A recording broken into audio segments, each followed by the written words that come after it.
किसी ने बड़े कमाल की बात कही है कि अंत में तो सिर्फ फिल्मों में सब कुछ अच्छा होता है। असल जीवन में अंत में कुछ भी ठीक नहीं होता, अंत में सिर्फ अंतिम संस्कार होता है। इसलिए जो ठीक करना है वो अभी इसी पल में कर लो।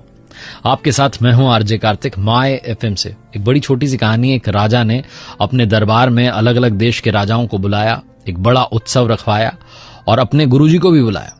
वहां पर राज्य की जो सुप्रसिद्ध नर्तकी थी उसको बुलाया गया नृत्य करने के लिए, और कुछ स्वर्ण मुद्राएं जो थी वो राजा ने अपने गुरुजी को दे दी कि अगर आपको लगे कि नृत्य अच्छा हुआ है तो आप इनको पुरस्कृत कर दीजिएगा। गुरुजी के पास में तो कुछ था नहीं। पूरी रात नृत्य चलता रहा और जब सुबह ब्रह्म बेला आई तो ब्रह्म बेला में वो जो तबले वाला था, जो संगीत दे रहा था, वो ऊँघने लगा, उसको नींद आने लगी और नर्तकी नाचती चली जा रही थी। जब उसने देखा कि तबले वाले को नींद आ रही है, ऊँघ रहा है, तो नर्तकी ने अपने तबले वाले को आगाह करने के लिए, सतर्क करने के लिए एक दोहा पढ़ा। और दोहा ये था, घणी गई थोड़ी रही, या में पल पल जाए, एक पलक के कारणे यूं ना जन्म गमाए, एक पलक के कारणे यूं ना कलंक लगाए। ये उसने वो दोहा पढ़ा और जैसे ही उसने दोहा पढ़ा वो तबले वाला जो था सतर्क हो गया। वो फटाफट जो है अपने वापस से संगीत की अवस्था में आ गया, बजाने लग गया। और जैसे ही उसने दोहा पढ़ा, जो राजकुमार था वो दौड़ के आया, राजा का जो बेटा था, युवराज था, उसने आकर के अपना जो मुकुट था उस नर्तकी के चरणों में रख दिया, बोला ये तुम्हारे लिए मेरी ओर से। वहीं पर राजकुमारी बैठी हुई थी, राजा की पुत्री बैठी हुई थी, वो दौड़ के आई और एक हार नर्तकी को दे दिया। गुरुजी दौड़े और जाकर के जितने सिक्के थे सोने के उनके पास सब दे दिए, स्वर्ण मुद्राएं दे दी कि लो भैया सारा तुम्हारा।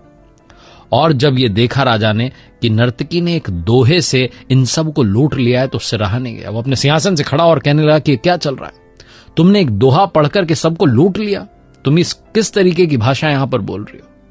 तभी राजा के गुरु ने कहा कि राजन आप शांत हो जाइए, मैं आपको बताता हूं कि इसने दोहा क्या पढ़ा है। इसने पढ़ा है कि घणी गई थोड़ी रही, या में पल पल जाए, एक पलक के कारणे यूं ना जन्म गंवाए, यूं ना कलंक लगाए। इसके दोहे ने मेरी आंखें खोल दी, इसलिए मैंने सारी स्वर्ण मुद्राएं इसको दे दी। मैं मूर्ख था जो यहां चला आया, आपके कहने पर यहां चला आया और पूरी रात नर्तकी का नृत्य देखता रहा, जबकि पूरी उम्र मैंने साधना की है, भगवान की भक्ति की है, और ये अंत में जो थोड़ा सा रह गया है जीवन, इसमें मैं कलंक लगाने चला था। मैंने सारी स्वर्ण मुद्राएं इनको दे दी। अब मैं कमंडल उठाकर वापस अपनी साधना करने जंगल में जा रहा हूं। गुरुजी वहां से निकल लिए।